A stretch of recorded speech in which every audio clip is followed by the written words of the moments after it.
আসসালামু আলাইকুম ওয়া রাহমাতুল্লাহি ওয়া বারাকাতুহু।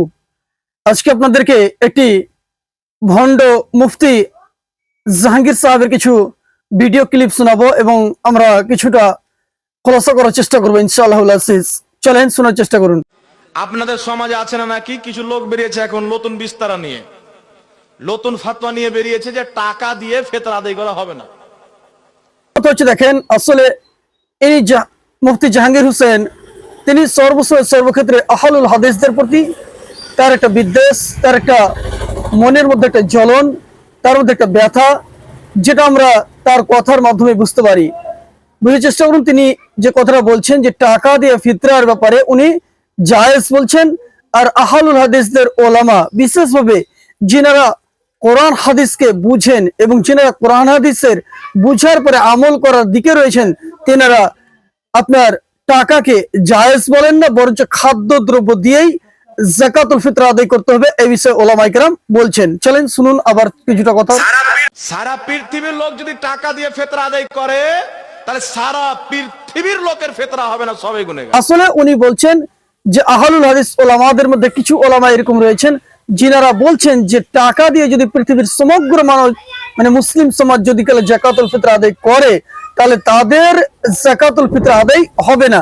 কিন্তু এটা জেনে রাখুন যে আহলুল হাদিসের ওলামা, বিশেষভাবে যিনারা টাকা দিয়ে যাকাতুল ফিতর আদায় হবে না, তারা সর্বসময় কোরআন এবং সহিহ সুন্নাহ অনুযায়ী তিনারা বলে থাকেন, কোরআন এবং হাদিসের রশ্মিতে বলে থাকেন। দেখেন একটু দেখুন, সহিহ বুখারীর মধ্যে আপনার 1503, 1507, 1511, আপনার সহিহ মুসলিমে রয়েছে, আবু দাউদে রয়েছে যে যাকাতুল ফিতর আদায় করতে হবে শুধুমাত্র কেবলমাত্র খাদ্যদ্রব্য দিয়ে।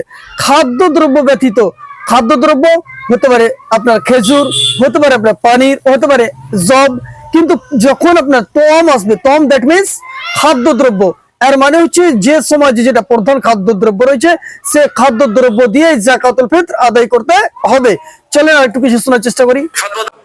এই ফাতোয়া দেওয়া হয়েছে না হয়নি বাবা? কথা বলেন। আপনারা হয়তো শুনেননি, যারা সোশ্যাল মিডিয়াতে জুড়ে আছে তারা অবশ্যই শুনে হবে। তাহলে শুনেননি তো কিছুদিন পর শুনতে পারেন, তো মাসলাটা ক্লিয়ার করে নিয়ে চলে যান যেন আপনাকে কেউ গুমরা না করতে পারে। আচ্ছা বলেন তো বাবা, আপনারা অনেক দিন থেকে টাকা দিয়ে ফিতরা দিচ্ছেন না, দেন না? এখন যদি হুট করে কোনো মৌলবি এসে বলে যত টাকা দিয়ে ফিতরা দিয়েছে সবাই গুনেগার, কওরির ফিতরা হয়নি, আপনার মনটা খারাপ করবে কি করবে না? উনি বলছেন যে আগে যাকাতুল ফিতর টাকা দিয়ে দিয়েছে, এখন যদি কেউ বলে টাকা দিয়ে জায়েজ হবে না তাহলে তার মনে ব্যথা হবে। দেখেন, মনে ব্যথা এটা ভিন্ন বিষয়। এটা তিনাকে বলতে হতো যে যদি এখন কোরআন সুন্নাহ দিয়ে উলামায়ে কেরামদের বুঝ, কোরআন হাদিস দিয়ে এটা সাবিত হয় যে যাকাতুল ফিতর আদায় করতে হবে খাদ্যদ্রব্য দিয়ে, তো আপনার সাধারণ মানুষদেরকে, সাধারণ শ্রোতাদেরকে তিনাকে বলা উচিত ছিল যে এখন খাদ্যদ্রব্য দিয়েই আপনাকে আদায় করতে হবে। চলেন আর কিছু শোনার চেষ্টা করি আমরা।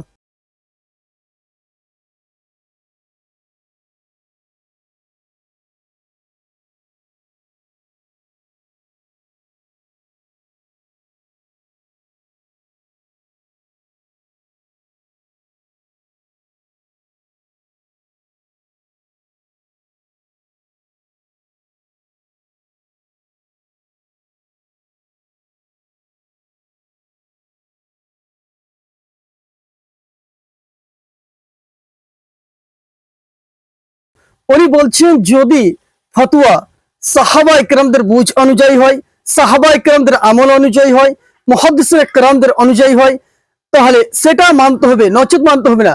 তো আমি তিনাকে প্রশ্ন করি যে আহলুল হাদিস ওলামা যে ফতোয়া দিচ্ছেন, তিনারা কি সাহাবায়ে কেরাম রাদিয়াল্লাহু তাআলা আনহুদের বুঝের উল্টা দিচ্ছেন নাকি কোরআন সুন্নাহ অনুযায়ী দিচ্ছেন? এটা কি তিনি বলতে পারবেন? অবশ্যই বলতে পারবেন না। তাই যুক্তি খাটিয়ে কোনো ফায়দা নেই। ওনার কথা হচ্ছে যে সাহাবায়ে কেরামদের আমল যদি সেটা থাকে, মুজতাহিদ যিনারা রয়েছেন, কোরআন হাদিসের যিনারা পণ্ডিত রয়েছেন, তিনাদের অনুযায়ী যদি হয়ে থাকে সেটা গ্রহণযোগ্য হবে, নচেত সেটা গ্রহণযোগ্য হবে না। এই কথা তো আহলুল হাদিসের দাবি। জিনার প্রতি উনি দোষ আরোপ করছে, আসলে তাদেরই এটা দাবি যে কোরআন এবং সেই হাদিস অনুযায়ী, সাহাবায়ে কেরামদের বুঝ অনুযায়ী, আপনার মুহাদ্দিসিনে কেরামদের বুঝ অনুযায়ী যদি সেটা ফতোয়া হয় তাহলে সেটা অবশ্যই গ্রহণযোগ্য হবে। উনাকে আমি একটা প্রশ্ন করি যে কোন সাহাবায়ে কেরামদের কোন আমল থেকে টাকা দিয়ে ফিতরা আদায় হবে এটা প্রমাণ করতে হবে? কখনোই পারবে না। জি, তো আপনার ঈমান অটোমেটিক দুর্বল হয়ে যাবে। তার কারণে ইউটিউব যখন খুলবেন, এখানে একটা বলছেন উনি সর্বক্ষেত্রে আহলুল হাদিসের প্রতি একটা বিদ্বেষ, একটা জ্বলন।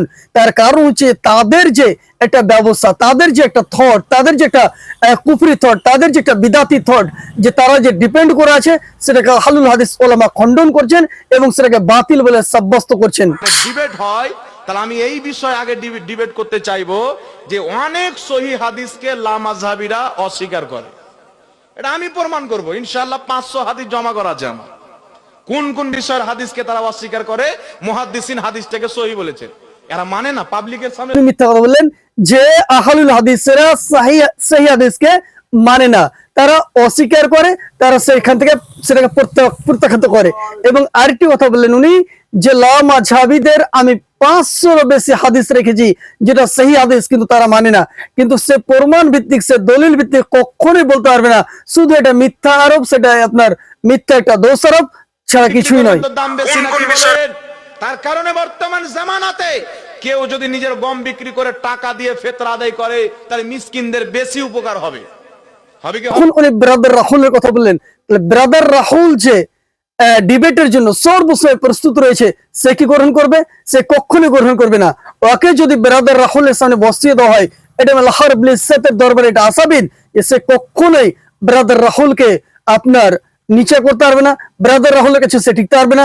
তার কারণে কোনোদিন উনি লিখিত ভাবে একটা দিনও বলেনি কোনো বিষয় নিয়ে যে আমি ব্রাদার রাহুলের সঙ্গে বসবো। সিস্টার রাহুল বলি, কারণ ভারতের মৌলবীর সাথে বসতে চাই না। ভারতের মৌলবীর নাম শুনলে পাতলা পায়খানা চলে যায়। অনেকটা বক্তব্য শুনলাম কালিয়ার চোখের দিকে, কোথায় বক্তব্য দিচ্ছে, বলছে যে ফিতরা দিয়ে, টাকা দিয়ে ফিতরা আদায় করা যাবে না, এটা মৌলবীর বানানো। এটা অবশ্যই টাকা দিয়ে ফিতরা আদায় হবে না, হবে না, হবে না। টাকা দিয়ে ফিতরা আদায় হবে না, হবে না। এটা অবশ্যই যিনারা হলো আহলে হাদিস ওলামা ইকরাম যিনারা বলছেন, তারা কোরআন এবং সহিহ সুন্নাহ অনুযায়ী বলছেন, কোরআন এবং হাদিস অনুযায়ী বলছেন, সাহাবা ইকরামদের বুঝ, সাহাবা ইকরামদের আমল অনুযায়ী বলছেন। এবং যিনারা টাকাকে জায়েজ বলছেন, তিনারা আসলে যুক্তি খাটিয়ে তারা এই ধরনের বিভিন্ন প্রকার যুক্তি। এবং আরেকটি যে রাখুন যিনারা বিশেষভাবে চেকধারী ওলামা রয়েছে, যারা চেকের পয়সা খায়, তারা শুধুমাত্র কেবলমাত্র বলে যে টাকা দিয়ে যাকাতুল ফিতরা আদায় হবে, কিন্তু খাস যিনারা হকপন্থী ওলামা রয়েছে তারা কখনোই বলেন না।